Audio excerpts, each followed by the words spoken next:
보면은 사장님 얼굴 보면은 그거 하니까 최대한 눈에 안 띄어야죠. 최대한 피해야죠. 피해. 오늘 또 500만 원 더 줬다. 한번 채워서 그거.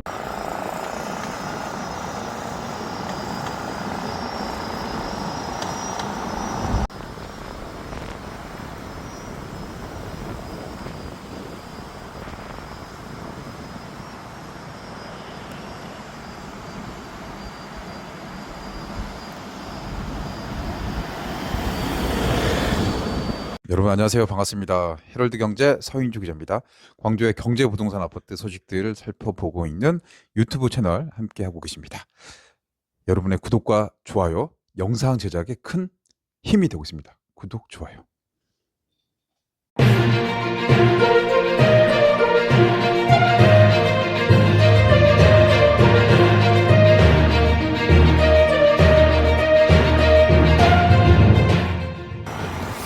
여러분 안녕하세요. 여기는 지금 광주 첨단 이지구 그리고 양산동 가는 길목에 있는 곳입니다. 골드클래스 옆에 아파트 공사가 신주 공사들이 이렇게 좀 진행이 되고 있고 광주시청 방향 산업단지가 모여 있는 곳입니다. 지금 여기 보시는 건물은 지식산업센터입니다. 지식산업센터인데 이 첨단 지역에 지식산업센터가 최근 들어서 몇 군데가 오픈했어요. 근데 여기 이제 여기 된 이곳 이 센트럴 스퀘어라는 곳인데 여기 지금 오다 가다 보니까 대형 현수막에 유치권을 알리는 현수막들이 이렇게 이제 덕지덕지 붙어가 있습니다. 센트럴 스퀘어 입주 문의, 의원 약국, 베이커리, 카페, 편의점 여기 모집을 하는 이 상가통 그리고 지식산업센터 이 건물들이 굉장히 크게 구축이 되었는데 분양 과정에서 미분양 지금 봐도 공실 현장이 좀 처참할 정도로 많이 나와 있습니다. 오피스동, 사무동도 지금 현재 상황을 보면 이렇게 지금 이제 공실이 많이 남아서 지금 여기 관련된 이제 건설업자 1, 2차 협력업체들이 꽤 많이 참여를 했을 건데 돈을 못 받았죠. 돈을 못 받아서 결국은 유치권 행사를 알리는 현수막들이 많이 붙어 있습니다. 광주의 경제 부동산 상황들을 좀 보여주는 그런 상황들이 아닌가 싶어요. 유치권 행사, 이 중앙건설 주식회사 외 10개의 협력업체들이 이 자금 못 받아가지고 지금 이렇게 이제 재산권, 유치권을 하는 이 법적 관리를 하고 있는 모습들입니다. 센트럴 스퀘어 정말 멋지게 건물을 잘 지어놓은 것 같은데 분양이 안 되는 그런 상황입니다. 지식산업센터 문제들 서울 수도권에서 많이 문제가 불거졌는데 광주에서도 이렇게 이 전남에서도 지식산업센터 이 공급 신축들이 많이 나와 있습니다. 이 반대편 넘어서 보면 첨단 이지구 내에 리체 비즈타워, 리체 비즈타워 진화건설에서 지었던 이 지식산업센터 또 바로 옆에도 또 지식산업센터가 있어요. 그나마 이쪽은 좀 나은 편인데 이 큰 길가 건너서 있는 이곳 센트럴 스퀘어는 유치권 행사가 진행이 돼서 무단 출입이 금한 상태죠. 이 현수막 훼손 시 이 법적 조치가 들어간다. 대창건설의 유한건설 회사 12개 기업 회사들이 굉장히 지금 많이 모여서 이 재산권 행사 하고 있습니다. 좀 속이 좀 타들어가는 모습들 현수막을 통해서 볼 수 있을 것 같습니다. 이쪽 지역에서는 신규 아파트 공급 바로 뒤쪽에서 들어가고 있어요. 광신 프로그레스 올 인클루시브 아파트인데 미분양이 지금 많이 나와 있는 걸로 제가 기억을 하고 있는데 아마 제가 오다 가다 출퇴근길에 여기 현장 봤는데 오늘 가까이 와서 이제 현장 이렇게 모습 보는 거는 또 처음입니다. 안에는 지금 출입이 좀 통제되는 상황이고 이렇게 넓은 객실들 호실들은 지금 다 이렇게 멈춰서 출입이 통제된 모습입니다. 이 광주 경제 부동산 현장 소식이라 여러분들께 한번 공유를 해드리고 하루 종일 비가 내렸습니다. 지금도 좀 비가 좀 오는 것 같고요.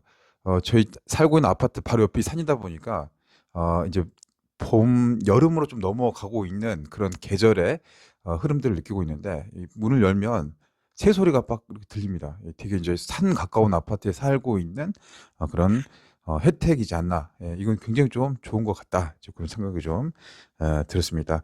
광주 경제 부동산 아파트 소식들 좀 전해드릴 텐데 일단은 분위기 경제 자체가 굉장히 힘들다, 어렵다. 이게 이제 현실인 것 같습니다. 모든 업종, 모든 산업, 이 모든 곳에서 사실 좀 힘들고 있습니다. 월급을 많이 못 주고 있는 그런 회사들이 좀 늘어나고 있습니다. 자영업은 특히 더 심할 거고요.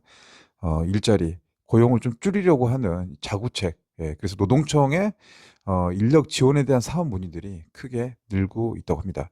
실제로 어제 제가 수안지구에서 저녁 자리를 했어요. 회사를 운영하시는 이 사장님들, 그런 모임들 한 6분 오셨는데, 하나같이 다 힘든 상황. 근데 그 힘듦이 그냥 힘들다는 게 아니라 진짜로 좀 힘든, 좀 위기감이 감지되는 그런 모습들 느끼게 됐습니다. 그 식당도 수안지구에서 아주 잘 되는 식당이었는데, 6시, 7시, 8시 반, 한 2시간 좀 못 되게 있었는데, 항상 차던 그 식당의 자리들이, 저 포함해서 한 3팀 정도밖에 유지가 되지 않았습니다. 그만큼 이제 이 지방 경제의 어두운 단면을 좀 보여줬던 그런 메시지가 아닌가 싶었습니다. 제가 출퇴근에 오고 가는 길이 그 양산동에서 상무지구 쪽 방향, 첨단 이지구 지나가는 방향, 이렇게 또 보면 지식산업센터들이 이 최근 들어서 곳곳에서 만들어지고 완공, 준공이 됐는데요.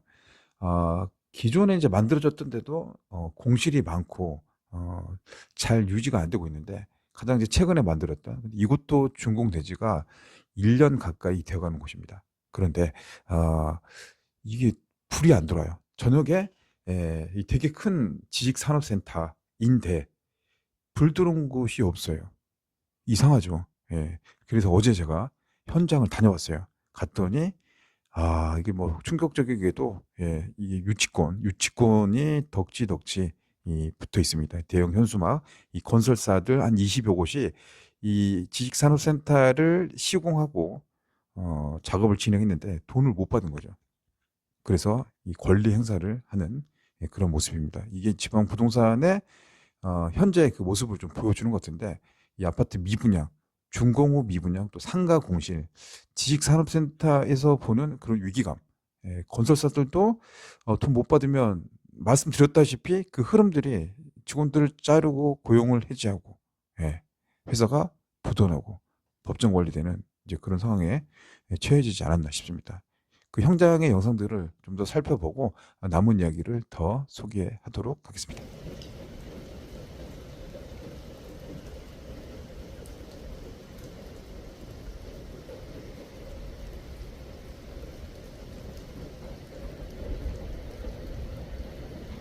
좀 좋은 이야기들, 좀 긍정적인 경제 이야기들 좀 말씀을 드려야 될 텐데, 지금 사실 좀 불안하고 좀 무섭습니다. 무서워요. 무섭고 힘든 게 사실입니다. 그래서 뭐 이 안 좋은 거로 좋다고 또 말할 수는 없는데, 어, 지역주택조합, 또 협동조합형 민간임대아파트, 사실 내일도 또 KBS에서 방송 출연 요청이 들어왔습니다. 협동조합 민간임대아파트 삼수동에서 일어난 사건입니다. 용인에서 일가족 5명 극단적인 선택을 했던 사건인데, 이 내용을 들어가다 보면 이 사실 지역주택조합의 또 다른 변종, 이 사업들을 진행하면서 진행했던 사람이 이 수십억의 빚을 졌어요. 아마 이게 이 관련된 업계의 분들을 좀 이야기를 들어봤더니, 보통 여기 이제 뭐 금융권, 이 금융권 안 되면 이제 사채까지 그런 이제 부채를 지게 되고, 보통 이제 계약자들 조합 간의 갈등이 일어나게 되면 이 소송전, 법정 갈등, 고소 고발전 진행됩니다. 근데 이게 이제 한번 이제 그 고소 고발이라는 게 개인 입장에서 굉장히 심리적인 압박감이 되는 거거든요. 이 돈은 돈대로. 예를 들어 뭐 사채업자들 쫓아와서 뭐 돈 주라, 돈 내놔라, 막 이렇게 하고 있는데, 경찰 조사, 또 경찰에 보내주는 뭐 수사 관련된 문서를 보게 되면 이제 숨이 덜컥 막히게 되는 겁니다. 그래서 그 극단적인 선택까지 나타나게 된 가슴 아픈 그런 비극이 일어나고 있는데, 이게 문제가 이거 하나뿐일까요? 앞으로 더 문제가 발생할 수도 있고, 뉴스에는 보도가 되지 않았지만 이런 문제들이 우리 지역 곳곳을 이제 파고들고 있다. 이제 그런 이제 불안감이 느껴지고 있습니다. 이 관련돼서 시행사 대표님들 좀 취재해봤더니, 이곳에 계신 분들을 몇 달 전에 만나신 분들 직접 계시더라고요. 근데 이제 그 당시만 하더라도 이렇게 이제 뭐 살인하거나 가족들의 목숨 끊게 하는 그런 사람을 안 보이죠. 돈이 문제다. 이 돈 때문에 사람 목숨이 왔다 갔다 하고, 이 집이라는 게, 아파트라는 게 뭔가 우리가 철학적으로 또 인간의 행복이라든가 삶의 질 측면에서 이 집의 정의를 한번 좀 고민을 좀 해봐야 될 것 같아요. 오두막집, 작은 집도 내가 만족하고 행복하면 그게 좋은 집일 텐데, 이 쌍갑에 좋은 집 마련하겠다라고 이렇게 시작하고 사업을 해가지고 이렇게 좀 했는데 그 본질이 좀 변질되지 않았냐. 그러면서 이 같은 이 문제들이 나타나고 있지 않느냐. 우리가 지금 대한민국 주택, 문화, 이런 부분에서 차지하고 있는 이 본질적인 그런 성찰이라든가 고찰들도 한번 필요해 보지 않느냐. 그런 좀 생각이 들었습니다. 협찬을 받아가지고 하나 서비스인데 2, 30만 원.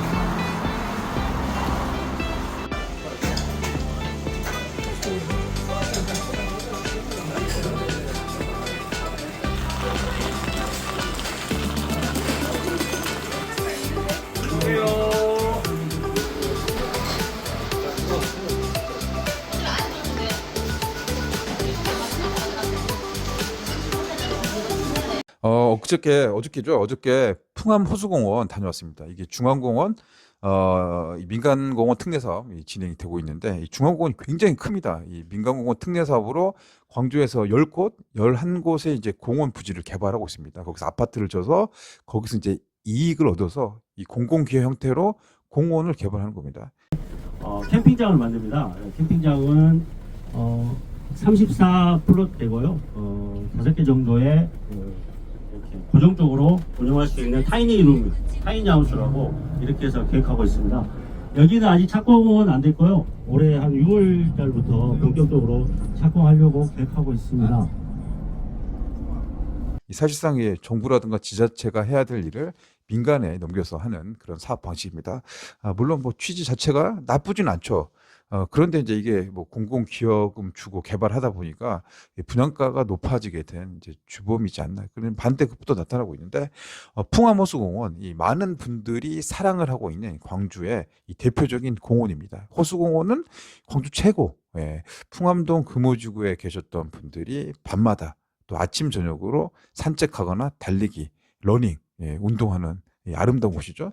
실제로 어저께 이제 미디어데이에서 기자들에게 오픈했습니다. 이 중앙공원 개발되는 사업들, 또 아파트 2,777세대 중앙공원 롯데캐슬 찍고 있습니다. 물론 미분양이 났죠. 그래서 이제 관련된 것들을 쭉 투어를 하면서 현재 공정이 이렇게 되고 있고, 앞으로 중앙공원이 이렇게 진행이 될 겁니다라는 것들을 언론사 기자들에게 공개를 했습니다. 광주시 서구청 시행사, 시공사 이 관계자들 한 100여 명 조금 안 되게 와서 현장 투어 한 2시간 가까이 진행돼서 저도 많은 걸 보고 듣고 느끼게 됐습니다. 실제로 라이브 방송을 통해서 이렇게 중앙공원 전체를 한 바퀴 돌았었는데, 우리가 보지 못했던 숨은 공원의 사연이라든가 앞으로 변화될 모습들 그려지게 됐습니다. 자, 오늘 이제 그 버스로, 단체 버스로 시행사, 시공사 갑니다. 또 시청, 서구청 이런 관계자분들과 함께 이동을 하고 있습니다. 중앙공원이 광주에서는 제일 크죠. 부지가 넓고 크다 보니까 여기 이제 이동 동선도 굉장히 넓거든요. 저도 이제 이렇게 안에서 속사를 들어와서 이렇게 가까이서 직접 보는 거는 또 처음이라 또 새로운 또 시각들이 느껴집니다. 바라보는 각도에 따라서 달라지잖아요. 밖에서 보는 것도 안에서 보는 거 달라지는데, 이렇게 시간이 지나고 흐르니까 이렇게 이제 개발이 좀 되고 있고, 이게 이제 광주의 공동체, 또 부동산, 경제, 아파트 시장에도 이런 것들이 좀 변화가 좀 되고 있는 것 같은데요. 이런 것들이 어떻게 이제 침체되고 있는 부동산 시장에 활력을 좀 줄 수 있을지도 잘 지켜봐야 될 관전 포인트가 되지 않을까 싶습니다. 일단 이제 주목할 만한 이 내용들, 풍암 호수공원 6월 말에 폐쇄가 됩니다. 이미 법적으로는 풍암 호수공원은 호수로서의 기능을 상실했습니다. 호수가 법적으로 아닙니다. 예전에는 한국농어촌공사에서 관리 관할을 했었는데, 지금 지자체로 이관이 됐다. 그래서 이 사업을 해야 되니까, 공원 사업을 해야 되니까 완전히 새롭게 다 뒤엎고 이 호수를 개발하는데, 이 개발 기간 이게 한 3년 가까이 걸립니다. 안타깝게도 풍암 호수공원 당분간은 이용할 수 없게 됐다. 6월이면 펜스가 쳐질 거다. 이 주변으로, 풍암 호수공원 주변으로 펜스 쳐져서 이제 이용을 하기가 좀 힘들어지죠, 공사 때문에. 근데 더 나은 미래를 위해서, 더 나은 공원을 위해서 이제 그 개발한다는 취지, 뭐 그 대의적인 취지를 이제 이해를 하지만, 상당히 그 공원 이용하시는 시민들 입장에서는 좀 안타깝다, 또 반대의 목소리도 나타나지 않을까 싶어요. 그리고 바로 옆에 5월, 6월이 되면 이제 장미꽃이 되게 아름답게 핍니다.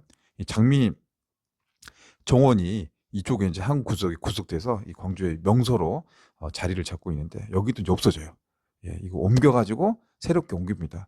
그래서 기존에 있었던 이 풍암 호수공원 그리고 장미공원, 요게 이제 새롭게 다시 재편되는데, 상당 부분은 아쉽지만 인내를 좀 해야 되지 않겠나 싶습니다. 그 주변으로는 정말 좋은 시설들, 좋은 공원들, 우리가 광주가 제대로 된 공원이 없어요. 예, 서울 대도시라든가 또 외국처럼 정말 공원이 공원으로 끝나는 게 아니라 정말로 삶의 질을 높여주는 그런 이제 좀 되게 좀 좋은 공원 같은 공원 이렇게 이제 만들려고 노력하는데 아마 그 중앙공원이 대표적인 그 사례가 되지 않을까 싶습니다. 이 되는 과정에서 좀 기대가 되고 중간에 나는 몰랐었는데 거기에 맹꽁이 서식지가 한 2군데 있습니다. 중앙공원 맹꽁이 서식지. 맹꽁이 좀 보기 힘들지 않습니까? 근데 맹꽁이가 실제로 살고 있더라고요. 맹꽁이가 발견되면 환경법 적용을 받게 됩니다. 그쪽은 개발을 하지 못합니다.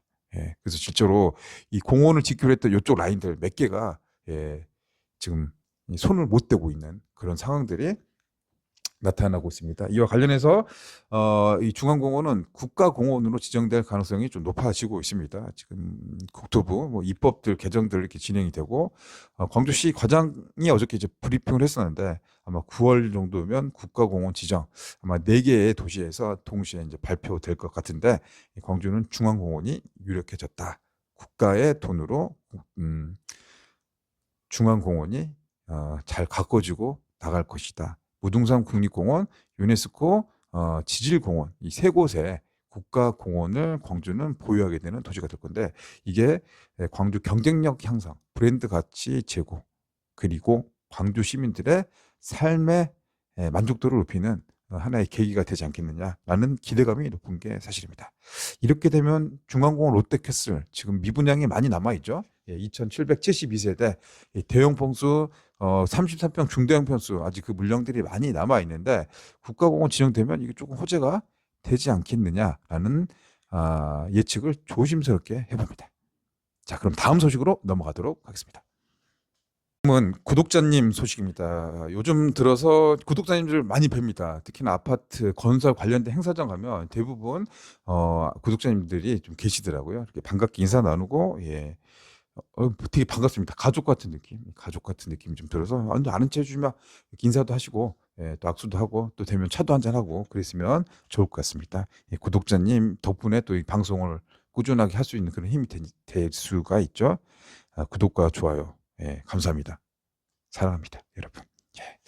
자, 부부교사님이세요. 이 구독자님 예, 은퇴를 하셨습니다. 그래서 지금은 이 담양군 수북면에 거처를 마련해서 거기서 이제 생활을 하고 계시는데 이분 아드님이 계시는데 이제 고민되는 게 이 아드님이 공부를 잘했던 것 같아요. 이 서울에서 이 대기업 직장 생활을 하다가 한 30대 초반 정도 나이대로 이제 그렇게 이야기를 들었었는데 이분이 광주로 이제 내려오세요. 이제 이직을 했다. 예, 괜찮은 회사. 이직을 해서 내려오게 되는데 이제 결혼을 앞두고 있어요. 결혼도 해야 돼. 그래서 집들을 이제 구하려고 합니다. 일단 뭐 집을 살까 말까 고민을 하고 있죠. 광주 부동산이 얼어붙어 있고 집값이 계속 떨어지나 올라가나 뭐 여러 가지 변수도 많고 막 좀 불안하니까 지금 타이밍에 집을 사야 되느냐 말아야 되느냐 일단 이런 고민들 들어가는 거죠. 그러면 두 번째 단계로 집을 사야 된다면 어디로 사야 될까? 어느 아파트를 선택을 해야 될까? 신축으로 가야 되나? 준신축으로 가야 되나? 구축으로 가야 되나? 담양으로 가야 되나? 정성으로 가야 되나? 이런 고민들. 예, 또 부모님 입장에서는 자식 또 아들 되게 중요하잖아요. 그래서 그런 고민을 하다가 알아보다가 이제 또 저한테 이렇게 여쭤보시더라고요. 근데 이제 골랐던 아파트들 한 4가지 정도 아파트가 있습니다. 일단 첨단에 있는 쌍암 힐스테이트, 그 광주 교대 앞에 있는 아이파크, 뭐 대부분 지금 준신축급이죠. 3번째 아파트는 우산동에 있는 무등산 자이, 여기도 뭐 좋은 아파트. 그리고 염주동 포스코 더샵, 뭐 4개 아파트가 어떻게 보면 각 동네마다 대장 아파트라고 할 수 있는 대단지 또 브랜드 아파트 거의 준신축에 가까운 뭐 나름대로 다 경쟁력 있고 이 강점들을 보이고 있는 아파트인데 일단 자녀가 없어요. 학교 이 초품화 이런 부분도 물론 뭐 결혼해서 애 낳으실 거면 이제 학교 가까이 있으면 좋을 거고요. 교통 환경 또 직장 직주 근접 또 여러 가지 이제 개인적인 고려들이 필요할 것 같고 종자 돈 대출 얼마나 받아야 되느냐, 돈이 얼마 있느냐 이런 거는 아직 잘 모른다. 근데 이제 4개 아파트 중에서 내가 이 집을 샀을 때 뭐 가치 또 만족도 이런 것들이 어느 게 좋겠느냐. 물론 다 틀리죠. 동네 틀리죠. 쌍암 힐스테이 광산구 또 동구가 2개 있고 또 서구도 있고 또 기타. 예. 근데 이 정도 아파트에 갈 정도 되면 어느 정도 서울에서 돈을 좀 벌어서 어느 정도 종잣돈 좀 있는 것 같고, 또 부부교사로 생활을 또 잘 하시고 성실하게 하셔가지고 부모님의 좀 지원이라든가 지지가 좀 예상이 될 수도 있는 상황입니다. 자, 다시 한번 말씀드립니다. 여러분이 이제 아들이 있어요. 그래서 이 아들이 이제 결혼을 앞두고 있는데 이제 집을 하나 구하려고 합니다. 그래서 여기 4개 아파트, 이 쌍암 힐스테이트, 광주 교대 앞 아이파크, 무등산 샤이, 염주동 포스코 더샵, 이 4개 중에서 하나 아니라면 다른 아파트 추천해 주신다면 이 30대에 우리 젊은 이 광주로 오는 이분이 훌륭하게 광주의 미래를 이끌어나갈 그런 기둥으로 성장하지 않을까 싶은데요. 여러분의 이제 조언과 충고를 해주면 아마 구독자님도 그 참고해서 아드님과 좋은 이제 집을 선택하는데 자료가 되지 않을까 싶습니다. 1번부터 4번. 쌍암 힐스테이트, 교대 앞 아이파크, 무등산 자이, 염주동 포스코 더샵. 1, 2, 3, 4 이렇게 해서 한 표 눌러주시기 바랍니다. 마지막 소식은 신가 재개발 소식 전해드리도록 하겠습니다. 4월 18일 지난주 금요일 날 신가 재개발 이 법정 다툼이 있었죠. 법정 다툼 임시총회 가처분을 놓고 이 법정 다툼 전 조합장이 해임이 됐는데 그 해임이 잘못됐다라고 하는 이제 전 조합장의 입장, 그리고 현재 이 집행부와의 이 법적인 대립각이 진행이 됐습니다. 4월 18일 금요일 광주지법 이 법정동에서 양쪽에 신경전이 펼쳐졌습니다. 가장 중요한 논점 자체는 임시총회가 열렸을 때 의사 정족수 그리고 의결 정족수가 제대로 되지 않았다라는 그 주장에 대해서 법원이 판단을 하게 된 겁니다. 이 재판장은 양측의 논쟁이 치열하게 첨예하게 대립되고 있으니까 충분히 소명할 수 있는 객관적 자료를 더 가져와라. 그리고 제대로 검토해서 결정을 내리겠다. 의사 정족수 임시총회, 저도 현장에 다녀왔었는데 이제 이걸 놓고 양쪽에 이 법정 다툼이 또다시 펼쳐지고 있는 겁니다. 일단은 시간이 또 길어지겠죠. 신가 재개발, 빠른 착공, 빠른 입주를 기대하는 조합원분들 이렇게 많이 계실 텐데, 어쨌든 간에 조합 사업이 이렇게 조합원들 많이 있다 보고 이해관계가 좀 엇갈리신 분들이 많이 계시다 보니까 이게 다툼이 상당 기간, 또 오랜 기간 봉합되지 않고 있다. 기각을 좀 한쪽에서 기각을 기대했고 또 다른 쪽에서 반대 상황을 고려했겠죠. 이걸 놓고 보면 이 재개발 사업, 이 재건축 사업, 뭐 조합 사업, 뭐 이런 사업들은 정말 극강의 인내력. 지금 같은 상황에 더 많이 참고 기다리고 또 기다려야 된다. 그 사이에 또 진짜 마음고생도 많이 하는 그런 상황이 우리 지역 부동산 시장에서 펼쳐지고 있다. 이렇게 이제 소개를 할 수 있을 것 같습니다. 자, 이제 오늘 소식은 여기서 마무리하도록 하겠습니다. 4월 22일 화요일, 오늘 비가 하루 종일 내렸습니다. 여러분 각자 현장에서 애쓰셨습니다. 고생 많이 하셨고요. 편안한 저녁 시간 보내시기 바랍니다. 저는 다음 시간에 또 뵙도록 하고요. 여기서 인사를 드리겠습니다. 여러분 고맙습니다. 감사합니다.